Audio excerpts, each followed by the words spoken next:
бонки миллии Тоҷикистон барои ислоҳоти соҳаи бонкдорӣ аз созмонҳои байналмиллалӣ дархости кӯмак кардааст ва мехоҳад барои ин кор мушовирони хориҷиро ҷалб кунад.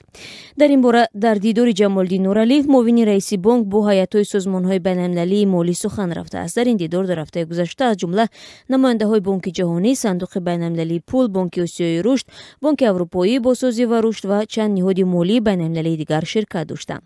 Мавҷуда Ҳасанова, сухангӯи Бонки миллӣ, рӯзи 11 ноябр дар шарҳи ин мавзӯъ ба Радио Озодӣ гуфт ки ба сабаби мушкилоти арсаи бонкдории Тоҷикистон дар 2 соли ахир раҳбарияти бонк мехоҳад барои ҳалли мушкилот мушовирони хориҷиро даъват намояд.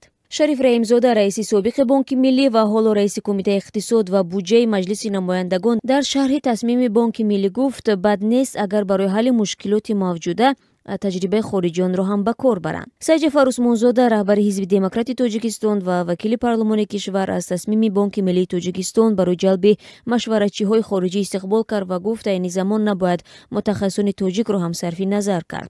Дар гузашта бархе аз муассисаҳо ва бонкҳову ширкатҳо мутахассисони хориҷиро барои пешбурди кори худ ҷалб карданд.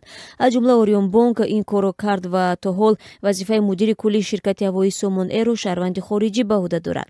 Матлуба Олҷабоева, раиси анҷумани соҳибкории хурдумёнаи Тоҷикистон ба Радио Озодӣ гуфт ки бо ҷалби мушовирони хориҷӣ мушкили низоми бонкдорӣ дар кишварон наметавон ҳал намуд. Тасмими ҷалби мушовирони хориҷӣ аз сӯи Бонки миллии Тоҷикистон дар ҳолест ки дар 2 соли ахир низоми бонкдории Тоҷикистон ба мушкилоти зиёд гирифтор аст. Агроинвестбонк ва Тоҷиксудрудбонк, 2 бонки бузурги кишвар аз ҷумлаи бонкҳое ҳастанд ки дучори мушкили ҷиддии пардохтпазирӣ шуданд.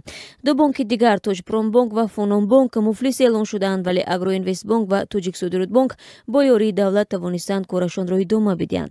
Давлати Тоҷикистон 2 миллиарду 250 миллион сомонӣ ба Тоҷиксудрудбонк ва 1 миллиарду 70 миллион сомонӣ ба Агроинвестбонк кӯмак кард. Аммо баъди кӯмакҳои давлат низ вазъи ин бонкҳо мӯътадил нашудааст ва онҳо ҳанӯз ҳам дар пардохти пули амонатгузорон мушкил доранд. Дар Тоҷикистон феълан 16 бонки тиҷоратӣ амал мекунад ки аз ин шумор 3 намояндагии бонкҳои хориҷӣ Покистон, Эрон ва Қазоқистон ҳастанд.